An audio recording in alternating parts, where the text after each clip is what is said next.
you doing, everybody, and welcome in to Wisconsin Sports on the Go with Trage. I'm your host, Trage. It is Wednesday, June 12th, a fantastic Wednesday, June 12th, talking about some severe weather moving throughout the area today, I heard, into tomorrow a little bit there. So, just be weather aware out there what the heck's going on. I've heard wind. I've heard maybe some hail possibilities.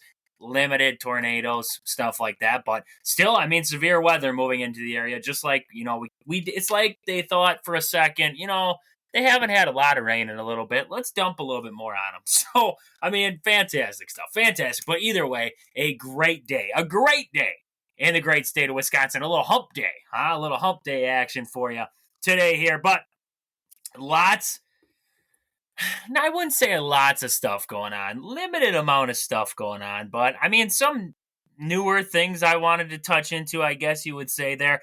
I wanted to look at college football right now and kind of just look at the transfer portal rankings, where they have teams ranked in the transfer portal, ads, if they added how many 5 stars, how many 4 stars, what you have it, and then look at the recruiting and then just kind of compare the two lists there and see like, hey, Ole Miss is at the top of this one. Where are they at in the other one? See what they're kind of building towards their program there. So I kind of want to look at that as we get here into the summer months, getting closer and closer to college football being back, especially looking at the Badgers. That's mainly where I wanted to end up with the conversation. But we have that going on. We had the Brewers in action last night against the Blue Jays. Not a great outcome in that game, but some promising things coming out of that game. Some good, some bad, right? There's some good and some bad. Something that has, consistently beat up the Brewers, reared its ugly head one more time. So we got that to look forward to, I guess you could say, in this episode here. So right away, I want to look at the college football topic. I want to look around college football right now. Look who, right now leads the transfer football team ranking. So basically they just take the percent or the points off of how many 5 stars, how many 4 stars, how many 3 stars. You get your average in there, you get your total points at the end, right? Just it's basic all the way around. So the number one team, and this one came as, I would say, kind of a surprise to me, Ole Miss. Ole Miss is at the top of the transfer team rankings there. And very, surprising, I would say. To me, I would have thought maybe like a team like, Georgia or Alabama, maybe, with head coaching changes, would be the potential ones to, be at the top of that. But, now we're seeing a team like Ole Miss kind of jump into there. And that's good signs for Ole Miss. Lane Kiffin at Ole Miss there.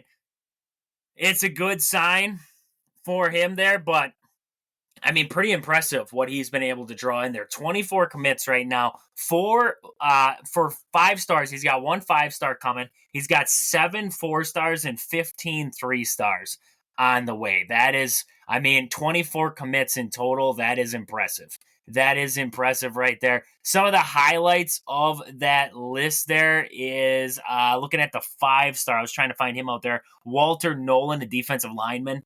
And then they got a running back transferring in. So a couple of interesting ones there. But that was a surprise to see, was Ole Miss up there at the top. But a little bit more money to spend on the football program. That'll get you guys in nowadays with NIL money. Second, coming in, now joining the Big Ten, Oregon.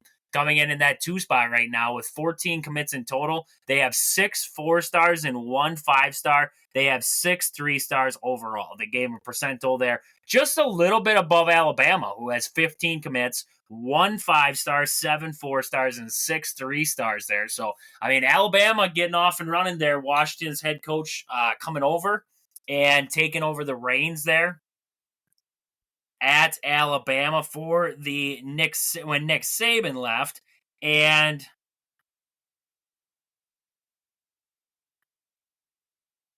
now we're starting to see Colin DeBoer there with Alabama. I was trying to find his name there. I completely blanked on his name there, but first-year coach coming into Alabama now. See what he's got, right? See what he's got there. Texas A&M in the 4 spot, 28 commits right now. They have 8 4 stars in total, 17 3 stars overall. Texas A&M's building a pretty solid, respectable program down there right now. Florida in that 5 spot, 6 4-stars in total. Texas right now, they're in the 6th spot, 11 commits. They have 1 there, a 5-star coming, and they have 4 4-stars, 5 of the 3-star variety. We jump down, we get Ohio State in the 9th spot there with 7 commits, 2 5-stars, 3 4-stars, and 2 3-stars there. Not a lot of commits in the transfer portal for Ohio State. Washington, they've had to revamp, right? After DeBoer left there for Alabama, they've had to revamp out there. 7 4-stars, 20 3-stars there for Washington. Michigan State's done basically a roster turnover with 24 commits coming in, 4 in the 4-stars and 18 3-stars coming in. Louisville with 31 commits in the transfer portal right now. That is, wowza, turning around. That's trying to flip a program fast. Wisconsin, then we look at some of the other Big Ten teams. We have USC there in the 19 spot, 17 commits right now. And then we get down into Wisconsin in that the 23rd spot right now. 3 4-stars and 11 3-stars on their way over right now. And I just want to jump into some of those recruits that the Badgers do have coming in right now. And looking at the top ones, I just want to see what the top ones are for the Badgers. Linebacker Taquet Curtis coming from USC there. He's a 4-star. Tyler Van Dyke, 4-star from Miami, quarterback there. And then John Poose from, it looks like William and Mary. He's coming over, an edge rusher there, rated as a 4-star. And this guy, 6'2", 235 pounds. This guy gets around, spent his early career there at William and Mary. Last season, he had a couple offers coming out of his time there. It looks like he had offers from Coastal Carolina, Marshall, Connecticut, Cincinnati, Ball State, and then the Badgers were in on him too, and the Badgers ended up sneaking him away there. He is a senior going into this year, so a big edge rusher there, 16th ranked edge rusher in the transfer rankings, 133rd overall. He's in the 90th percentile. A pretty darn good edge rusher there that the Badgers did pick up. And then just looking down the line here, Leon Lowry. This is the guy who committed to the Badgers, decommitted from the Badgers, then committed back to the Badgers. I was so confused what was going on. I just accepted he might not show up. He is enrolled in Madison right now. He is a 6'4", 239-pound linebacker from the University of Syracuse coming to the Badgers now. So, pretty good stuff. Pretty good stuff there with him. Solidifies that linebacker room. Last year, had some struggles in there in the linebacker room. Now you got Leon Lowry coming in. You also have a guy like Yaheem Thomas coming from Arkansas, 6'4", 240-pound linebacker out of Arkansas. That is fantastic stuff to see. You did lose, looking at it here, Nolan Rucci. He's heading to Penn State, offensive tackle, so you did lose a lineman there. But then you gained a couple linemen throughout this little thing here. Jordan Turner, linebacker, he's heading to Michigan State. Shimmery DK, wide receiver, he's heading to Florida, as we know. And then looking down the line here, they did add in another running back, Tawee Walker. We know about him from Oklahoma, an impressive running back coming out of Oklahoma. Yeah, it's going to be a good backfield once again. Maybe not up to the standards of, what we've maybe seen in the past, but a solid one. You're going to have Ches Malusi coming back. You have Walker coming in.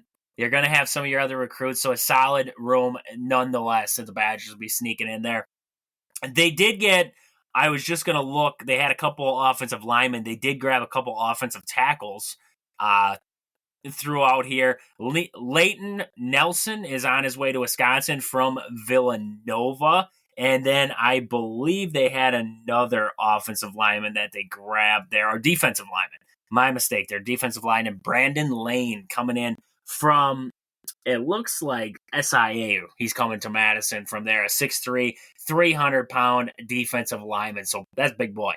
That's a big boy coming into Madison there. So just a little bit of tidbits there. Some of the recruits the Badgers have so far coming in this 2024 season. Going to be interesting to see who outright wins the quarterback battle between Braden Locke and Tyler Van Dyke there. That will be interesting because Braden Locke's been in the system now for a year. He had his hiccups, had some good moments, had his hiccups. Tyler Van Dyke's kind of in a part of the same kind of system, an air raid system. So definitely going to be something to watch there. Who comes out of that on top? Van Dyke has had some good seasons, but he also has had some problems throughout those seasons too. So it's going to be great to see. It's always good to have a competition. It's just hopefully you find the best one of the two there and throw them out of the field, and it really shows. That's what the Badgers really need to see in this upcoming season here. So getting off the transfers, I want to look over at the recruiting trail now. So in the recruiting trail, this is kind of what you would expect. You have Georgia up top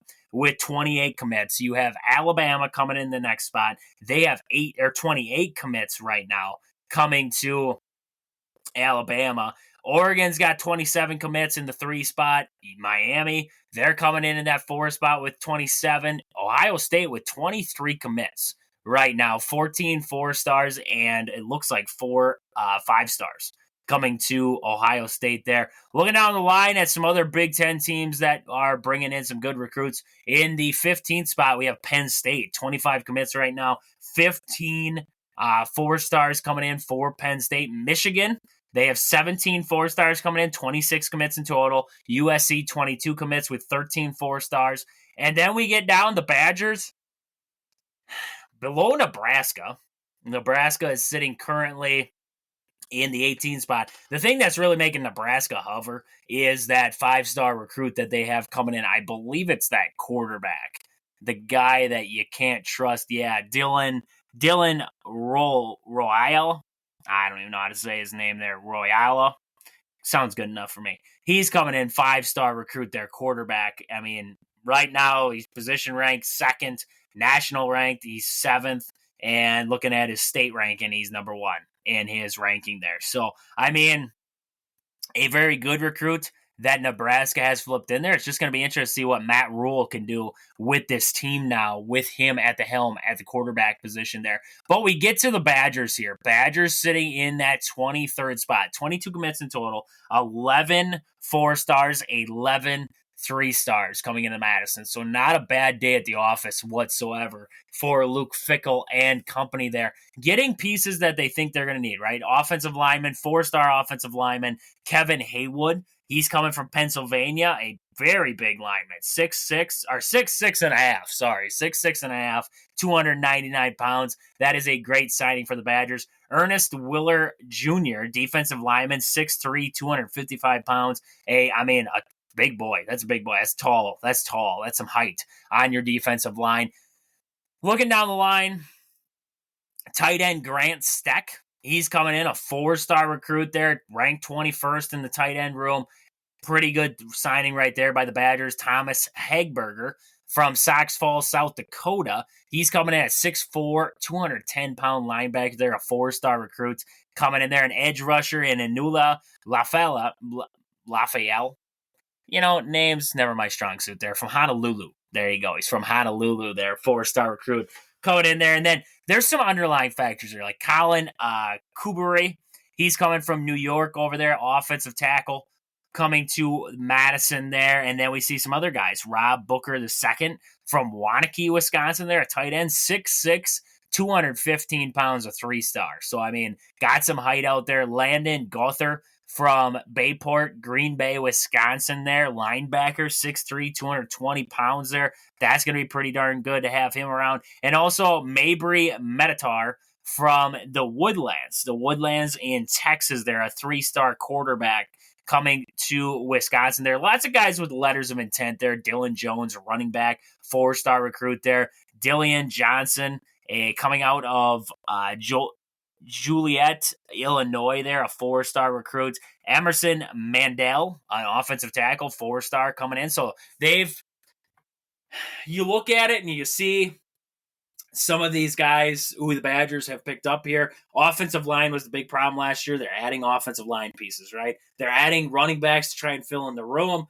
The quarterback position kind of confused me because they still have a couple quarterbacks to play around with, but never can have enough depth, right? And then some wide receivers sprinkled in there. The defense, you look at that defense last year, it was in the linebackers that they did have some problems. They had problems setting the edge, so they had a couple edge guys there in the transfer portal and throughout the recruiting trail. And then linebackers was a big thing, right? Last year, Turner had his moments, right? Neo John Mena had his moments, but neither one was a real standout, right? The Badgers have gone through years of having some standout linebackers. You think of your days of TJ Watt and Leo Chanel and Sanborn, and you could go down the line there of really good linebackers the Badgers have had, and some at the same time, right? They've had some pretty good, Vince Beagle in there for the Badgers. Lots of good linebackers the Badgers have gone through there. And, last year was kind of one of those years where we did not really have that big name linebacker, on that defense there. So maybe one of these guys coming in that transfer portal to transfer out of Arkansas or anything like that, maybe one of those guys transfers and becomes that guy for the Badgers, that stout guy in the middle of the defense there that can set up everything, create plays in the backfield, whatever you have to do back there. It's going to be definitely the question going into this next season for Wisconsin is going to be how soon do you start to grade Luke Fickell, right? Last season, a lot of people got on the Luke Fickell, either you were on Luke Fickell's side saying that, well, it's his first season, not his guys. We have to let him work with it. Okay, so now you go into this next season here. And is he still kind of on that leash, right? A long leash where we're not so worried about it? Or are we kind of starting to, maybe we got one of them retractable leashes, right? One of those retractable leashes, you're out walking the dogs, you got a retractable leash in case they got to go, use number 2 on the lawn, right? Are we starting to shorten that up a little bit? Are we starting to drag them back in? It's like, okay, you got to start figuring this thing out right now. I went through moments last year watching this Badger team where it was utterly frustrating to watch. It was like, what am I watching right now? This doesn't look like Badger football. This is far from Badger football. We were better off the way that we were, everything like that. And I went through those phases. I went through that moments. But then at the same time, it's like, okay, I understood what people were saying. Let Luke Fickell do his thing, get his guys in, let Phil Longo get his guys for his offense, the guys that he wants, and then let's grade this team, right? Give him a year to settle in, maybe 2. Now we let him settle. Now he's settled. Now we start grading him on his performances, right? So, I guess that's the question. That's the question that I guess I have is, when do you start grading in Luke Fickell? When do you start saying, okay, now we start worrying about the lack of production on the offense. Now we start worrying about the defensive problems. Now, when do we get to that point? That is my question mark. And I don't know. I truthfully don't know. Last season, I thought it would be this next season here, but you're bringing in a lot of younger guys, right? So do those guys need a year to adjust, to get into the system, to work through it, to get bigger, faster, whatever it is? Do they need that little extra bit there? And then do we start grading them? Maybe it's year 3 before we finally start to say, like, hey, something still don't look right with this. Maybe it's not what it was all cut out to be. I don't know. I truthfully do not have the answer to that one. All I know is that looking at the transfer portal, looking at the recruiting trail, he's done a pretty darn good job bringing in some pretty good recruits to Madison. Now it's going to be, can these guys fit his system, and can they do what he wants them to do? And does that transpire to the Badgers? You got a lot of good teams joining the Big Ten, right? USC, UCLA, you have Washington, you have Oregon, right? You have some pretty darn good teams jumping into the Big Ten. Can this team compete with them? This is a loaded up conference now. Really look at it. That from, the bird's eye view, if everything goes as it should, this is going to be one tough gauntlet of a schedule. There might be the Big Ten champ could very well not be undefeated. They could very well have 1 or 2 losses on the year. I'm going to be honest with you. I seriously could see that. Just because I feel like some of these teams are going to run into each other. Oregon's going to be good, and Ohio State's going to be good. Michigan, they might take a step back, right? But, I mean, you look at other teams throughout there, USC, and you look at, I mean, if Wisconsin's good, and you look at other teams in there, Iowa plays stingy defense. I don't know if they'll average more than 12 points a game, but they play some stingy defense. Maybe they pull off a win here and there. I mean, Nebraska, they got a decent quarterback in there now, right? I mean, how does that transpire now? So it's definitely going to be a, can he coach against some of the top teams, right? Because, yes, at Cincinnati, he rebuilt that program. He got him to the college football playoff. I understand that. But when he faced the big dog, when he faced Alabama, Alabama routed him. Alabama said, well, thanks for playing. You know, it was like big brother, little brother. They're wrestling out in the yard, and the big brother, he's letting the little brother hang around for a little bit. Maybe he's wrestling on his knees or something, and then all of a sudden he's like, yeah, I've had enough of this. Let's just get it over with. That's what it felt like. So, and I'm not saying that this Badger team that he's putting together is going to be exactly like that, because I feel like he's getting a lot better recruits than when he was in Cincinnati. I really do. I think he's getting better recruits. So I think he's got more talent in Madison than he did down in Cincinnati. I completely will state that. It's just one of those things where, okay, now how do you utilize that talent? How do you bring that talent to the forefront? Can you make it work? Can you make it work against some pretty good defenses? Can you get into a sling? You're not against teams like Oregon, against teams like Ohio State. Sometimes it's really hard to keep them down. I mean, you talk about offense. Those teams are some of the most prestigious, like, we're going to get after you offenses out there. Like, if you're going to beat us, you're going to have to score a boatload of points to beat us, right? You're going to have to get in a slugfest. So can Luke Fickell coach a slugfest? Can he get, through a slugfest with Ohio State or anything like that? Because eventually, you didn't pay Luke Fickell to come into Madison and lose to Ohio State. You brought Luke Fickell in to win Big Ten championships. That's what you did. If you wanted to have good seasons and maybe finish, with 2 losses, make it to the Big Ten championship game and lose, you would have stuck with Paul Chryst, right? Paul Chryst and Jim Leonard, because that's what they were doing. I mean, outside of that last season, they had some pretty good years where they would go 12-1, whatever it was. They'd be undefeated. They'd go to the Big Ten championship. Ohio State would trounce them. They'd go to the Rose Bowl, right? I mean, multiple seasons just like that. And you never could get over top of the hump. The Badgers brought in Luke Fickell to get over the hump. So when does he get this Badger team over the hump, and when is it expected of him to get this Badger team over the hump? That's what I think the $1 million question is, and that's what I'm going to ponder on over the next couple days here and see if I can come up with an answer for myself, and see maybe, I mean, if you're listening to the episode, if you look into the description of the podcast, at the top it should say send us a message, and if you click that link, it should take you to your text messages, and you should be able to send a message to me where I can view it then and I can answer that question. So if you do see it, shoot us a message. It sends in the fan mail then. I can read through them here on the show. I can read your answers, and that's my $1 million question. When is it too early to start grading Luke Fickell and trying to, when the expectations should be Big Ten championship, when they should be to that point? When should the Badgers be to that point in your mind? In your mind, when do we expect Luke Fickell to have to start to be graded? So with that, that's all I got for Badger talk. I just wanted to go through the transfer portal, see where some of the other teams are sitting, see where the Badgers are, and also look at the recruiting trail and just kind of see where some of the top teams are versus where the Badgers are, and kind of look at some of the recruits coming in there for Wisconsin there. So with that, before we get to the Brewers, because I want to get to some Brewer talk today, before we get to the Brewers, I got to mention some sponsors of the show here quick.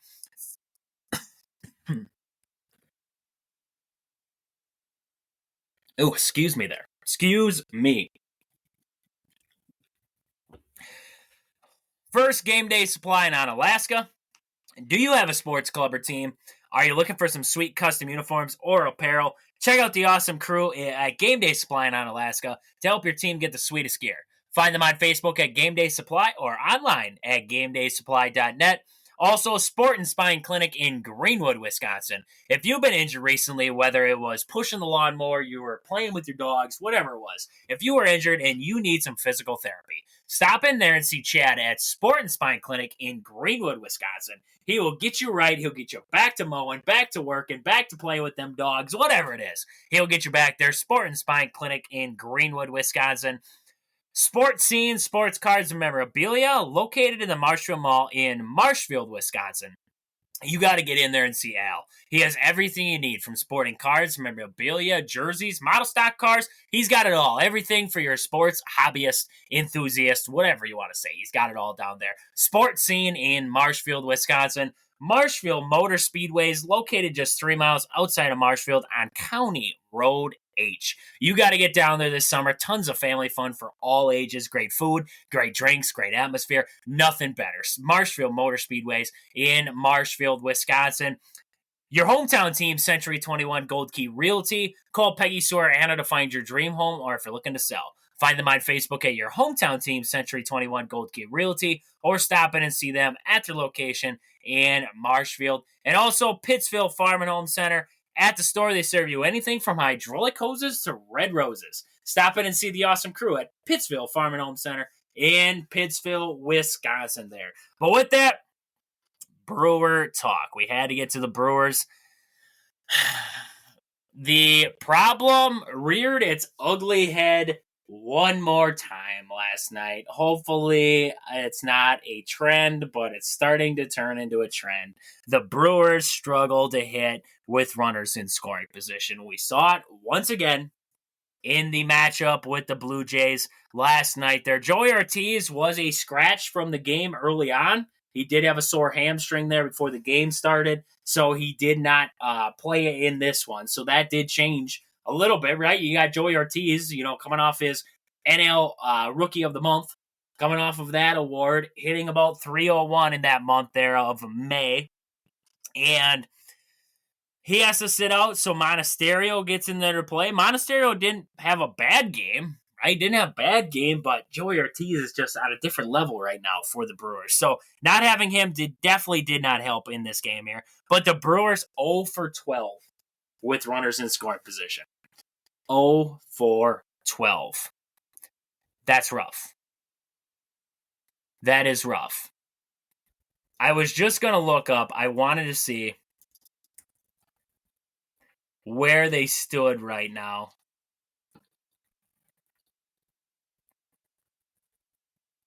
With runners in scoring position compared to the rest of the league. Because it can't be pretty. It definitely can't be pretty. We look at MLB teams' runners left in scoring position right now. And the Brewers, wowza, they're sitting at MLB teams' runners left in scoring position per game right now. They are in 28th. They are third to last right now. Now, that is to put into perspective that they are putting a lot of guys on base. So that does definitely change that stat up just a little bit there. But, I mean, man, oh man. We look at some of the other stats here for the Brewers. I mean, team average with runners in scoring position. The Brewers right now, I believe, I'm trying to find their stat there, 255 with runners in scoring position. And, I mean, RBIs, they're at 311 right now, so they're driving in runs. It's just that tendency right now. The Brewers, I mean, they outright cannot bring in runs. I mean, I don't know what it is. I don't know. I mean, I just got to put it into perspective, Blake Perkins at bat. Right? 2 hits on the game. Perkins was hitting the ball fine. And he comes up there with 2 on, 2 outs. Should not have been in that situation. Should have found a way to bring in a run before that, but we did not, right? So Perkins comes up. And it's almost like his whole, I want to say his approach changed. Because he had a dead red fastball. And he tried to unload on it. Now, I get, every once in a while going for the long ball, trying to play hero ball, trying to, do everything you can, plug a gap, hit one over the wall, drive in 3 runs, make it a Brewers lead, whatever you want to do. I get it. I get what you're trying to do. But at the same token, in that same spot, you're looking at a guy like Blake Perkins where he had 2 hits early on in this game that, I mean, they were squeakers. They were squeakers that snuck through there, right? That's my point here is the approach that he took for his first 3 at-bats versus that last one or the second to last one that we saw. I think it was the last one that we saw where he ended up striking out. The approaches were different. We were trying to do too much with the baseball. We were trying to unload on it. Instead of just driving it like he had been, knocking base hits around, he was trying to put one in the parking lot. Same with Sal Frelick when he came up in that same inning, second and third, 1 out, I believe, at the time. He had a dead red fastball, a little bit up, and he ended up popping it up, right? And I'm not saying that, that's not going to happen. But these guys, they get in these grooves where they try to do so much. Sal Frelick, I mean, you're a guy who, when you first came up to the league, what impressed me most was his ability to go the other way, to just shoot the hands, right? Just shoot the hands at the baseball. And that was the same with Contreras. The thing that impressed me most with Contreras was not his ability to drive the gap, right? I knew he could drive the gap. Not his ability to shoot base hits around. Not his home run threat. What impressed me the most is when he got in a pickle or he got into a tight spot or he just needed to make something happen early on this year. All he did was threw the hands at it and he'd shoot it through the right side. It seemed like it was automatic. It seemed like it was just the simplest of things, just to throw the hands out there and just drive it into right field. It was a real simple thing. Right now it's like, I don't know why the approach changed, or it seems like it's changing. But when I'm watching these guys step up to the plate, it's like we're all trying to play hero ball. We're all trying to play long ball. And it ain't there. It ain't there. These guys, I mean, Blake Perkins, you got some wheels on you. You shoot it to the left side on a slow little dribbler or whatever it is. You send a little squeaker to the left side in the hole, and you're busting it. There's a chance you make it, right? So I don't know. I mean, I'm watching these guys and I'm seeing them early on in the games with nobody on, and then I'm seeing with runners in scoring position, and it's just like, man, oh man, it just seems like that everything's changing. The mentality's changing.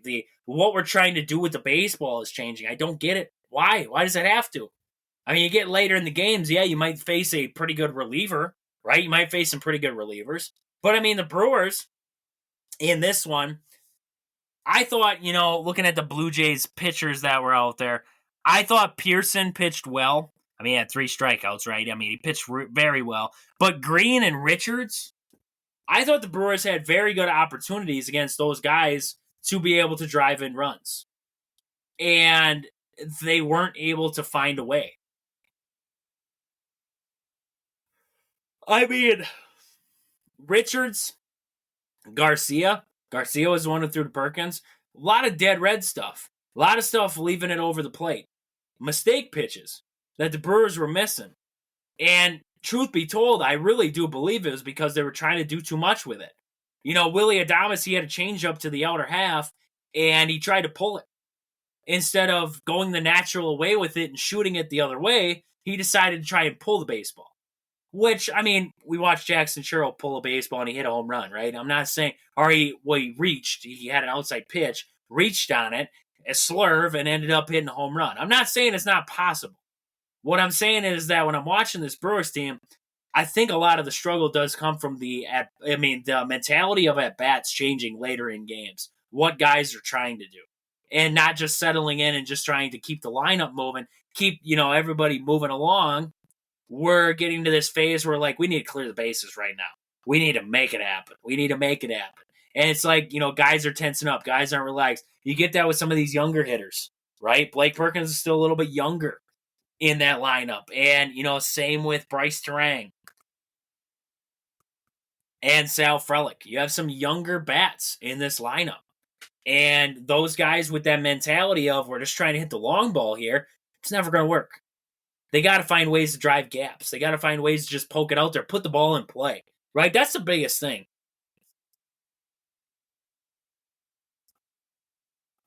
With runners in scoring position, I mean, the Brewers just got to be looking to put the ball in play and, I mean, try and make the defense make a play, right?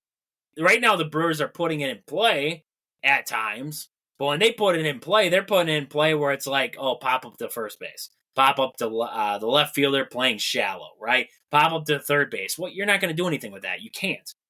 So then it comes down to, I mean, approach. What is the Brewers' mentality, the approach when coming up to the plate?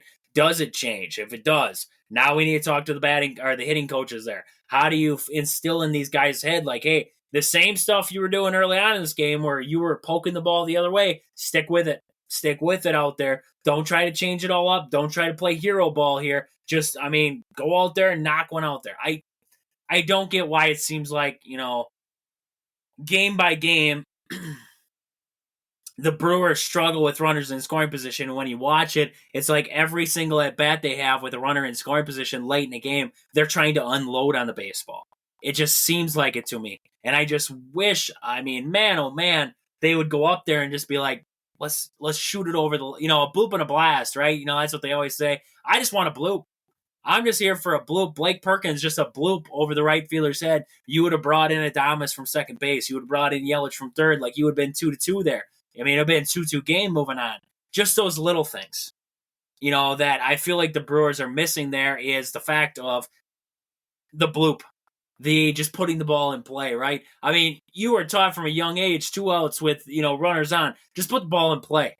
Make the defense make a play. I get it's the majors. It's a little bit harder, but still, put the ball in play. Make them make the decision. Make them have to make the play, right? And maybe it works in your favor, right? Maybe it works in your favor, but you pop up, you strike out, you ain't playing in nobody's favor then. You ain't making the defense have to make a decision or make a play. All they got to do is catch the ball and watch the runners. That's it. So, I mean, that's something that I've noticed for a while now. We've talked about it, a couple times, but it seems like it just keeps rearing its ugly head every single time we're talking Brewers. So, I mean, I just want to look at the box. I want to look at the box score in this one. We did see, like I said, Blake Perkins, 2 hits on the game, 2 for 4 on the game there for Blake. He's slowly getting that. I mean, that average is up almost to 260 now. This guy has been on a tear for the Brewers. 348 he's got that average up to over the last 7 games. So impressive stuff there out of Sal Frelick. Jackson Churro has a little bit of a down game here for the Brewers, but he's hitting 286 over the last 7. So great to see Jackson Churro starting to heat up a little bit, but he struggled in this game here for the Brewers. Outside of that, we saw Hoskins with a hit, Yelich with a hit, and Contreras with a hit in this game here. 5 hits in total for the Brewers. 11 strikeouts, though. 11 strikeouts. Back to that high strikeout number. 5 walks in total. Looking at starting pitching, we did see the debut of Carlos F. Rodriguez. And you know what? I saw a lot of people hating on him before the start. The fastball ain't good enough, and that's what his scouting report says, and this and that. I thought it looked fine. I think he's got some great zip on that fastball. I think he's got the ability to change speeds. I liked what I saw out of Carlos Rodriguez there. Though, he went 3 2/3, 7 hits, 2 earned runs, 1 walk, 4 strikeouts. Did his job. As a rookie coming in, facing a Blue Jays lineup, this is kind of just a surprise. Unless they had some inner workings a couple days ago. We found out about it yesterday night. After the game, we found out about it. So, this was a short little get up there. You're pitching tomorrow. That's how it's going to work. That can affect guys. I don't know if it affected him here, but a solid game. We saw flashes of good and we saw flashes of this is what he needs to work on, right? And that's with all rookies. You're going to see flashes of good. You're going to see flashes of this is why he is still, on the fence of being a AAA guy yet or a major league guy. Carlos F. Rodriguez is in the bigs because we don't have pitching left. Robert Gasser's out. Jonas is out for a while now. Joe Ross is out for longer now. I mean, we don't have starting pitching in-house. So they had to find something. And Rodriguez was the most ready of the starters down there. So we see him come up. We see him make a start. Pretty solid start, too, if you ask me, for the Brewers there. Not a lengthy start, right? Not a lengthy start whatsoever. I mean, he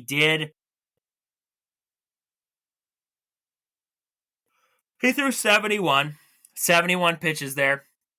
1 walk, 2 earned runs, 7 hits. Not a bad day. Not a bad day at all for Carlos Rodriguez. Peguero, he came in then, pitched very well in an inning and a third. He had 1 hit, 0s across the board. Koenig, 2 innings there, 0s across the board with 2 strikeouts. Paredes, I don't know why they made him go 2 innings. Man, I don't know why they made him go 2 innings. He is a solid 1-inning guy, and that's about it. That's what kills me when they put him in there for 2. 2 innings, 1 hit, 1 earned run. He had 2 walks given up and 1 strikeout. He finally has an ERA, 0.84. Hate it. I love looking at the zeros there for Paredes. He's been fantastic for the Brewers. But, I mean, they tried to stretch him out a little bit. This is what you get, right? You're going to have outings like this. Paredes finally gives up a couple there, but solid day out of the bullpen in total. Koenig continues to impress. Paredes continues to impress. Peguero slowly getting that ERA down. He's down to 2.89 now. Fantastic stuff out of Peguero. So good stuff there all the way around for the Brewers bullpen. I mean, 9 hits for Toronto, 5 for the Brewers. Couple of unlucky hit balls by the Brewers in this one. A couple of hard hit balls that were snagged. I mean, it's one of those games. One of those games where you just wash it, you forget about it, and you just move on. This is still a decent Blue Jays team. The record might not show it. This is still a decent team. You know, they aren't fantastic, but they're not a terrible team. So, I mean, right now you have a 1-1 split with them. You're going to go into tomorrow's game there looking for the series win against the Blue Jays. And, I mean, you got to get it. I think you got to get this one because you have a long little trip coming up here after that. After this Toronto game here today, you're going to have the Reds, and then you have the Angels, the Padres, the Rangers. I mean, not a lot, no off days throughout there either. You're going to be at home for the Reds, then you're going to be with the Angels, then the Padres on the road, and then you come back for Texas and the Cubs again. So you're going to see a gauntlet of a schedule coming up here. A couple of road series there. You're going to have the Reds mixed in there who are playing better baseball, the Rangers who are playing a little bit better, the Cubs who are they're the Cubs, right? They're the Cubs. So you're going to be playing some better rosters throughout there. So this is a series I think the Brewers desperate. They need it. They need it because you don't want to go on a long little trip there. You know, you're at home, then you go on the road there. It's tough. It's tough, especially coming off of a series loss. So need a win today against Toronto. That's a 1-10 start for that one. Tobias Myers is going to be taking on Bassett for the Blue Jays in this one. Bassett 6-6 with a 3.80 ERA. Tobias Myers 2-2 with a 4.15 ERA in this one. Looking at Chris Bassett, his last time out, 8 innings against the Oakland A's. 4 hits, 1 earned run, 2 walks, 7 strikeouts. Before that, he had the Pirates. 5 innings, 8 hits, 3 earned runs, 1 walk, and 7 strikeouts. The White Sox, 5 innings, 5 hits, 0 earned runs, 0 walks, and 7 strikeouts. So some solid outings over his last 3 for Bassett there. That's got him back into the win column there a couple times. That's what got him back to that even split there on his win-loss record at 6-6. 2 wins there against the White Sox and Pirates. So good stuff coming up today here. Brewers taking on the Blue Jays. 1-10 start for that one. We have the NBA Finals back in action tonight here. See if the Mavs can sneak one out at home there in Game 3. So with that, that's about all I got for today. We talked about Badgers, Badger football, recruiting, transfer portal, everything that they've added. Some of the news from around there. Who's at the top of the transfer portal rankings? Who's at the bottom, right? We talked about it all. Brewers, like I said, today here, 110 for that one. Bally Sports, Wisconsin. Otherwise, WTMJ 620 there.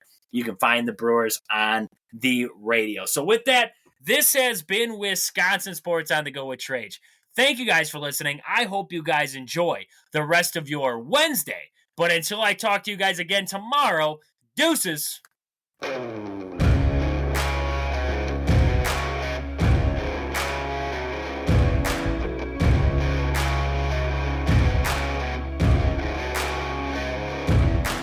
oh my Lord, watch me sway. Darkness falls and we all pray, hoping for the light of day. Down to the river I have held the devil's hand, felt the weight of my own sin, burdened by the heart of man. Down to the river, down to the river.